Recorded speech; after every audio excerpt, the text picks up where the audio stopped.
नमस्कार, आप देख रहे हैं ब्रेकिंग बिहार। अभी हमारे साथ वरिष्ठ पत्रकार जय कृष्ण जी हैं। इनसे बात करेंगे इन दिनों जो अचानक से आनंद मोहन और मनोज झा का जो प्रकरण सामने आया है। एक तरफ राजपूत वोटों की बात है और एक तरफ जो है पंडित आप कह सकते हैं मनोज झा ने जिस प्रकार से बोला है राजपूतों के लिए। हालांकि कई बार यह कहा गया है कि यह एक कविता थी जिसे उन्होंने सिर्फ सुनाया। और सबसे महत्वपूर्ण बात है कि राज्यसभा में जब ये बातें कही गई, कई दिन उसके गुजर गए, अचानक से यह प्रकरण जब सामने आया है और इस मामले ने जितना तुल पकड़ लिया है, सीधे तौर पर लग रहा है कि स्क्रिप्टेड है, जानबूझकर ऐसा कराया जा रहा है। आनंद मोहन को एक बार फिर से मोहरा बनाया जा रहा है। इन्हीं विषय पर बात करेंगे। जय कृष्ण जी, आपको नहीं लग रहा है कि कहीं ना कहीं इसमें स्क्रिप्टेड सब चीज है? बिल्कुल आपने सही कहा। और सबसे बड़ी बात यह है कि अभी एक पंक्ति आपने कही कि राज्यसभा में जब मनोज झा जी ने कहा, उसके 5 दिन 6 दिन के बाद ये मामला क्यों आया। तो जाहिर सी बात है कि बाद के दिनों में इन लोगों ने मंथन किया और जो भी लोग इसमें इन्वॉल्व हो, अपना नफा नुकसान देख करके और इसको जो है वो फ्लोट में डाल दिया कि अब ये चीजें आए सामने। एक चीज तो ये बात सामने आ जाती। अब मनोज झा जी ने जिस कविता का उल्लेख किया, एक तो उनकी कविता नहीं थी और कई विद्वत जनों ने कहा कि कई यूनिवर्सिटी के पाठ्यक्रम में ये शामिल है, तो उसको ही उन्होंने उद्धृत किया, पहली बात। दूसरी बात है कि संसद में ये बात कही गई, तो अगर इसमें किसी जाति विशेष को टच करने की बात होती तो उसी समय में आपत्ति विरोध दर्ज किया जाता। तो ये भी नहीं हुआ और उन्होंने सबके सामने में अपनी ओर भी इशारा किया और तमाम व्यवस्थाओं का जिक्र किया कि भाई इसमें भी ये चीज है, इसमें भी ये चीज है। मतलब कई वरिष्ठ नेताओं ने और कई बुद्धिजीवियों ने भी कहा कि इसमें भाव को देखना चाहिए कि कहने का भाव क्या था। कभी कभी आप इन चीजों को भूल जाते हैं, सीधे अपने ऊपर ले लेते हैं, तो इस वजह से नाहक विवाद पैदा होता है। तो यहाँ हम किसी को सही या गलत तो नहीं कह सकते हैं, सबकी अपनी भावनाएं हैं और कौन व्यक्ति किस चीज को किस रूप में देखता है, उस हिसाब से उसकी भावनाएं जो है उस पर वो असर होता है। तो एक चीज तो ये हो गई बात। और दूसरी बात ये है कि अब ये मामला जिस तरीके से तूल पकड़ता जा रहा है, तो शुरू में तो लगा कि चलिए सभी दल के लोग कुछ ना कुछ इस पर कह रहे हैं, और जब होता क्या है कि घर के जो गार्जियन होते हैं, जब बात बिगड़ती है तो गार्जियन सामने आकर के चीजों को ठीक करने की कोशिश करते हैं। तो इस वक्त जो स्थिति है उसमें जो वरिष्ठ राजनेता है विभिन्न दलों के, उनको आगे आकर के एक अपील देनी चाहिए थी कि साहब इसमें कहीं कोई बात नहीं है, सब आदमी मिलकर रहें, सबका बिहार है, सबका सम्मान है, तो बात ठीक रहेगी। इसमें विवाद में वार पलटवार कूदना, ये हमको लगता है कि सही चीज नहीं हो रहा है और किसी के भी हक में नहीं है। तो मेरी बात से आप सहमत होंगे जय कृष्ण जी कि जानबूझकर इसे फैलने दिया जा रहा है। लालू प्रसाद जैसे कद्दावर नेता जिनको कहा जा रहा था कि लालू प्रसाद यादव का अवंत हो गया, आपने देखा कि अस्वस्थ चल रहे थे, किडनी को ट्रांसप्लांट करा करके आए और बिहार की राजनीति में एक बार फिर से छा गए। और सबसे महत्वपूर्ण बात कि जिस पार्टी का लोकसभा में एक सांसद नहीं है, उसका जो वैल्यू है INDIA में आप देख सकते हैं कि अगर सबसे ज्यादा कोई पावरफुल माना जा रहा है, सबसे ज्यादा अगर चाणक्य की भूमिका में नजर आ रहा है, तो वो लालू प्रसाद यादव। बिल्कुल बिल्कुल सही बात है। और इस वक्त तो जो आप कह रहे हैं INDIA गठबंधन में, तो उनकी महत्वपूर्ण भूमिका है। और ये बात भी सही है कि अब पहले से उनकी तबीयत ठीक है और विभिन्न मामलों में वो सक्रिय भी रहे हैं। और आज भी उनका जो बयान आया है, तो मुझे लगता है कि सीनियर नेता हैं और इस तरह के बयान से चीजों को आप ठंडा नहीं कर सकते। आप आनंद मोहन जी भी कोई नए व्यक्ति नहीं है और आनंद मोहन जी का भी एक लंबा योगदान रहा है और राजनेता रहे हैं और विधानमंडल संसद में भी वो उन्होंने प्रतिनिधित्व किया है और बिहार की जनता उनको भी जानती है। तो मान लीजिए कि आनंद मोहन जी ने अगर ये कहा कि भाई किसी की भावना आहत होती है, तो आपको इसको भी समझना होगा। तो इसमें मामला को ठंडा करने के बजाय ये कहना कि अक्ल और शक्ल, तो ये तो सीधे सीधे किसी को आप अपमानित कर रहे हैं, ये आप नहीं कर सकते। वो भी जनप्रतिनिधि है, जनता के प्रतिनिधि, उनके भी लाखों चाहने वाले हैं। तो आप इस चीज को बुला करके बात करते कि भाई इसका मतलब ये है, इसमें भाव ये था, और ऐसा कुछ अब इस बात को खत्म कीजिए, आगे मत बढ़ाइए और सब कोई मिलजुल करके आइए, बिहार का विकास करते हैं, देश के विकास में योगदान देते हैं। तो ये एक सकारात्मक पहलू हो सकता है। लेकिन जिस तरीके से ताबड़तोड़ देख रहे हैं कि एक नेता की बात पूरी नहीं हुई तो दूसरे नेता सामने आ गए, और इसमें कोई एक दल नहीं है, सब दल जो है आधा अधूरा जो भी कह लीजिए इसमें इन्वॉल्व होते जा रहा है। और क्योंकि दो डुबकी जात का लगा रुख। लेना है, डुबकी लगा लेना है, बिल्कुल पीछे बिल्कुल नहीं रहना है। जाति विशेष की राजनीति से हम कम नहीं हो, आनंद मोहन सारा श्रेय न ले ले। इसको लेकर के राजपूत नेता भी चाहे बीजेपी के हो, जदयू के हो, सभी कूद पड़े। बिल्कुल बिल्कुल सही कह रहे हैं, इसमें दोनों पक्ष से है, राजपूत हो या ब्राह्मण हो, तो ये हर दल के लोग जो है ये मौका देख रहे हैं कि हमको जो है हाईलाइट होने का ये मौका मिल गया है। लेकिन ये नहीं सोच रहे हैं कि ठीक है इसका राजनीतिक नफा नुकसान क्या होगा ये तो जनता बताएगी, लेकिन आप इससे जनता का ही अहित कर रहे हैं। अगर कोई एक व्यक्ति कुछ कहता है और उस पर कोई प्रतिक्रिया होती है तो इसके लिए उसका पूरा समुदाय जो है, समाज जो है वो जिम्मेवार नहीं हो सकता है। तो आप सबको अगर इसमें लपेट रहे हैं तो ये समाज में गलत संदेश जा रहा है और ये उचित नहीं है, कहीं से भी उचित नहीं। जयकृष्ण जी, आपको याद होगा, पुराने पत्रकार रहे हैं आप, 90 के दशक में जब बीपीपा का निर्माण किया था आनंद मोहन ने, किस प्रकार से लालू प्रसाद यादव ने इनको यूज किया था, आपको वो दौर याद होगा? बिल्कुल बिल्कुल, बिहार पीपुल्स पार्टी के जरिए जो है वो आनंद मोहन जी और उनके काफी सपोर्टर थे। और उस आप समय देखिए कि बिहार में एक अलग छवि बन गई थी, बड़े नेता बन गए थे आनंद मोहन। बिल्कुल बिल्कुल सही बात है, और सक्रिय राजनीति में जो है वो उतरे और चुनावी राजनीति में भी जो है उनका बहुत अच्छा प्रभाव रहा था। और उससे पहले आप देख लीजिए तो कोसी क्षेत्र में, सीमांचल में भी उनकी अच्छी पैठ थी। और सवाल सिर्फ एक जाति विशेष के नेता की बात नहीं थी, वो तमाम और भी जो जातियां थी उनके बीच उनकी, आनंद मोहन जी की अच्छी पकड़ थी, अच्छा प्रभाव था। आज भी लोग उनको मानते हैं। एक लंबे समय के बाद मान लीजिए उनकी रिहाई हुई है तो थोड़ा सा लगता है कि आनंद मोहन जी को भी संयम बरतना चाहिए। और क्योंकि अब राजनीति, जयकृष्ण जी, हम इसी पर आ रहे थे, आपने वही बात छेड़ दिया कि आनंद मोहन की जो स्थिति थी, अचानक से जब उनके सितारे बुलंद थे, उसके बाद जिस प्रकार से डीएम के हत्याकांड में उनका नाम आया और जिस प्रकार से जेल गए, मुख्यमंत्री नीतीश कुमार ने उनकी जो मदद की, आज अगर बाहर है तो एकमात्र व्यक्ति मुख्यमंत्री नीतीश कुमार है जिसने हर चीज से ऊपर उठ करके आनंद मोहन की मदद की। और आनंद मोहन का जो आज बोली है, निश्चित तौर पर कि लालू प्रसाद यादव का भी उसमें योगदान रहा होगा, पर्दे के पीछे से होगा, लेकिन नीतीश कुमार का नाम हमने इसलिए कहा है कि वो सामने से आकर उन्होंने मदद किया। और वैसे में यह संदेह इसलिए उत्पन्न हो रहा है कि जब लालू प्रसाद यादव ने मनोज झा को विद्वान करार दिया, उसके बाद अगर आनंद मोहन की बोली जारी है तो कहीं ना कहीं लालू प्रसाद यादव का भी सह है। लालू प्रसाद यादव भी चाह रहे हैं कि आनंद मोहन बोले ताकि सवर्णों में फूट हो। बिल्कुल बिल्कुल, ये बात तो है ही। चूंकि देखिए लोकसभा चुनाव का समय नजदीक आ रहा है और बिहार में जातीय राजनीति तो शुरू से होती रही, उपजाऊ भूमि मानी जाती, बिहार हो यूपी हो। तो एक तरफ तो नीतीश कुमार ने, देखिए 90 के दशक में जो जातीय राजनीति चरम पर पहुंचा और जिसकी फसल आरजेडी और लालू प्रसाद जी ने काटी, उनकी पार्टी ने काटी। और जब नीतीश कुमार जी आए तो आपको याद होगा कि नीतीश कुमार जी के शासन में आने से पहले बिहार में जातीय राजनीति खूब होती थी, जातीय सम्मेलन, जातीय रैली, जहां देखिए तो यही सब हो रहा था। नीतीश कुमार जी ने आप यहां तक कह सकते हैं जयकृष्ण जी की जातीय नरसंहार भी होता था। हाँ बिल्कुल बिल्कुल, वो सब चीज देखिए नीतीश कुमार जी के आने के बाद वो सब चीज तो बंद हो गया, पहली बात। दूसरी बात है जातीय स्तर पर आयोजन जो है काफी कम हो गए। इसकी सबसे बड़ी वजह ये रही कि नीतीश कुमार जी ने बतौर मुख्यमंत्री एक नई लकीर खींची जातीय राजनीति के आगे, वो थी विकास की लकीर। और आप देख लीजिए कि जो नक्सली मूवमेंट है तो नक्सल प्रभावित क्षेत्रों में विकास कार्य को तेज किया गया, उसमें कमी आई, विकास का लाभ लोगों को मिलने लगा, तो जातीय राजनीति कमजोर होने लगी और विकास की राजनीति मजबूत होने लगी। इसका परिणाम ये निकला कि उसके बाद जो भी चुनाव हुए तो नीतीश कुमार जी के नेतृत्व में एनडीए को बड़ी सफलता मिली और उसमें बड़ा चेहरा नीतीश कुमार जी थे। और राजद और उनके सहयोगी जो है वो कमजोर होते चले गए, एक लंबे समय तक सत्ता से ये लोग बाहर हो गए।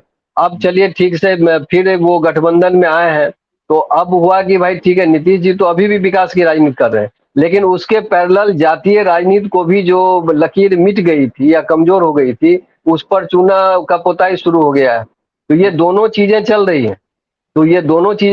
हैं, और अभी चूंकि लोकसभा चुनाव नजदीक है और विपक्षी गठबंधन जो है वो एनडीए पर माइलेज लेना चाहता है, तो संभव है कि बिहार में उस तरह का माहौल बना करके जो पोलराइजेशन पॉलिटिक्स हम कहते हैं, तो यहाँ पर जातीय पोलराइजेशन की तैयारी हो सकती है, ऐसा माना जा रहा है। कई लोगों का मानना है कि मनोज झा जी ने जो कविता पढ़ी महिला आरक्षण बिल पर सदन में, राज्यसभा में, उसकी भी कोई आवश्यकता नहीं थी, क्योंकि महिला आरक्षण बिल पर चर्चा हो रही है, तो इसमें ठाकुर वाली बात कहाँ से आ गई, उसमें भेदभाव वाली बात कहाँ से आ गई। वहां पर तो आप आरक्षण की बात जो कर रहे थे, तो वहां महिलाओं को कैसे अधिक से अधिक लाभ मिले, इसके ऊपर आप सुझाव दे सकते हैं। तो ये लोग कह रहे हैं कि हो सकता है स्क्रिप्ट पहले से तैयार हो कि वो ऐसा कहेंगे, इसके बाद ऐसा रिएक्शन होगा, और इसमें आप देख लीजिए तो घेरे में आनंद मोहन जी आ गए, क्योंकि शुरुआत उधर से हुई। तब आनंद मोहन जी मैंने जेल से बाहर आने के बाद एक नई राजनीतिक पाली खेलने की जो तैयारी कर रहे थे, तो एक बड़े विवाद में वो फंसे या फंसाए गए, ये तो पर नाम होगा। हाँ, तो ये बात हो गई। जयकृष्ण जी, आपको अभी आपने कहा निश्चित तौर पर मुख्यमंत्री नीतीश कुमार का इसलिए इतिहास में नाम लिया जाएगा कि अंधेरे में जो चला गया था बिहार, उसे उजाले की ओर नीतीश कुमार ने न सिर्फ खींचा, बल्कि अगर आप अगर ये ध्यान रखिएगा तो बिहार में जो नक्सलियों का कई जिला जो है गढ़ हुआ करता था, आज नक्सल मुक्त है। इसके लिए भी मुख्यमंत्री नीतीश कुमार जाने जाएंगे, ना सिर्फ पुल पुलिया सड़क के निर्माण के लिए नहीं जाने जाएंगे।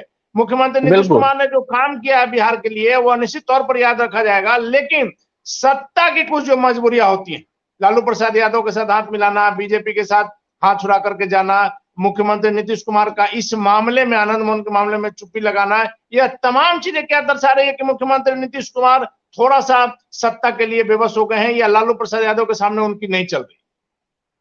देखिए, सबसे बड़ी चीज तो ये है कि नीतीश कुमार जी बीजेपी के साथ रिश्ता पहले भी रखे, फिर छोड़े, फिर जुड़े, फिर छोड़े। आज जिस स्थिति में वो पहुंच गए हैं, या उनकी पार्टी की जो भूमिका है, चुनाव सर पर है और चारों तरफ से नीतीश कुमार जी चुनौती में घिरे हुए हैं। और पहले वाली बात अब नहीं है कि वो आसानी से मान लीजिए कि रिश्ता तोड़ करके और कोई और धारा से जुड़ जाए, ये आसान नहीं होगा, क्योंकि इस बार आरजेडी भी सतर्क है जी। तो वैसी स्थिति में नीतीश कुमार जी चक्रव्यूह में फंस गए। अब उनके लिए मुश्किल है कि वो कौन सा राह अपनाए।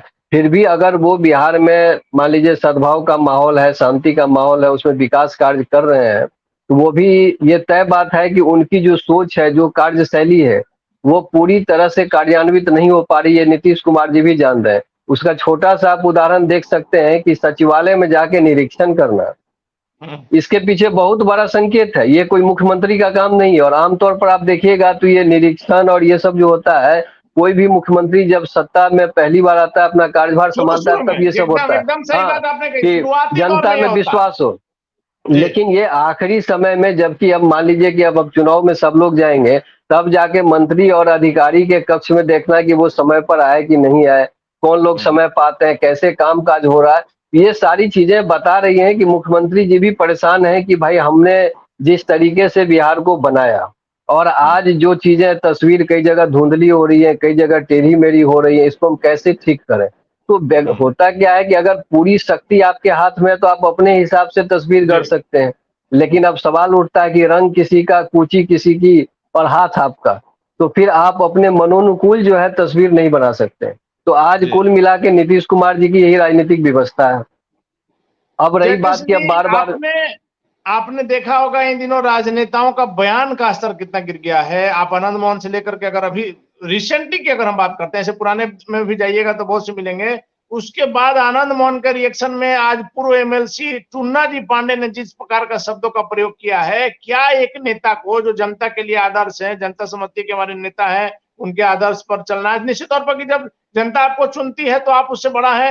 वैसे में इस प्रकार का जो बयान आता है, इस पर क्या कहेंगे?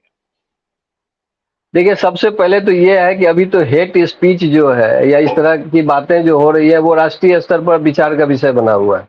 संसद से लेके आप संसद के बाहर सड़क तक देख लीजिए तो भरमार लगा हुआ, और कोई किसी से पीछे रहना नहीं चाहता है। और जो उपदेशक की भूमिका में है, उनके यहाँ भी यही कहानी हो रही है, कोई रोक नहीं पा रहा है।